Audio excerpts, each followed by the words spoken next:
Dans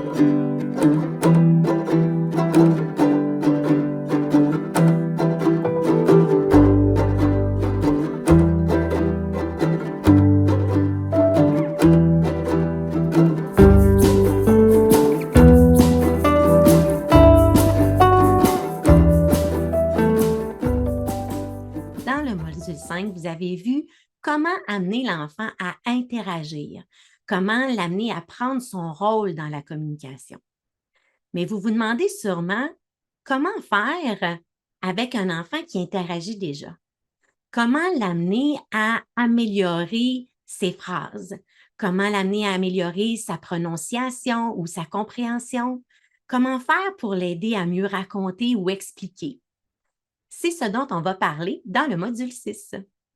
Bonjour, je suis contente de vous retrouver dans le module 6, les stratégies de stimulation du langage, partie 2, dans lequel je vais vous présenter 6 nouvelles stratégies de stimulation du langage.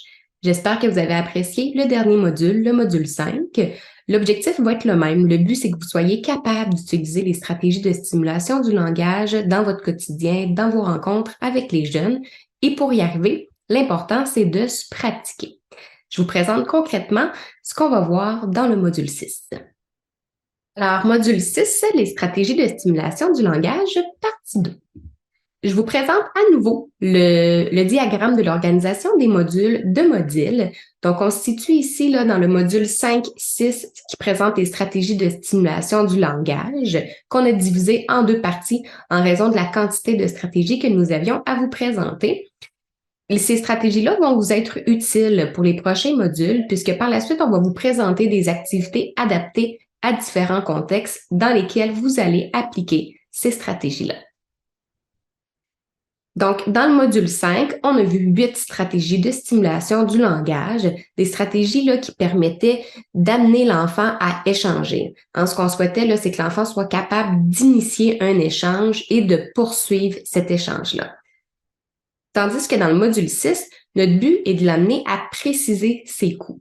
Donc, les 6 stratégies qui seront vues, la première consiste là, à reformuler, donc la reformulation, la technique du +1.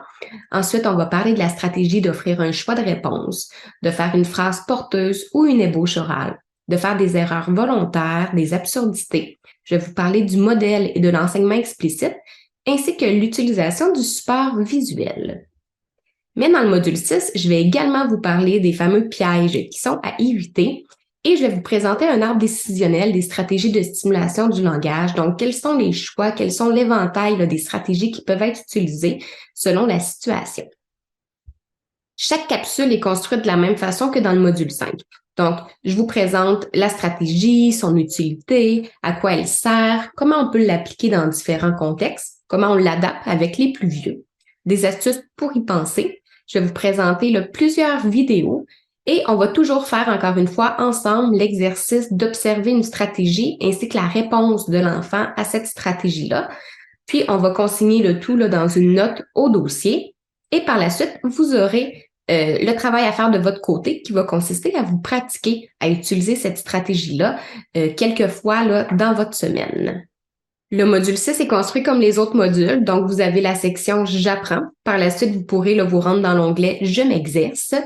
Et le module se termine encore une fois avec une rencontre individuelle d'accompagnement avec l'orthophoniste que vous trouverez dans l'onglet « Je valide ». Tout au long du visionnement des capsules, n'hésitez pas à prendre des notes si jamais vous avez des questions, puisque la rencontre d'accompagnement avec l'orthophoniste va servir justement à répondre, entre autres, à vos interrogations.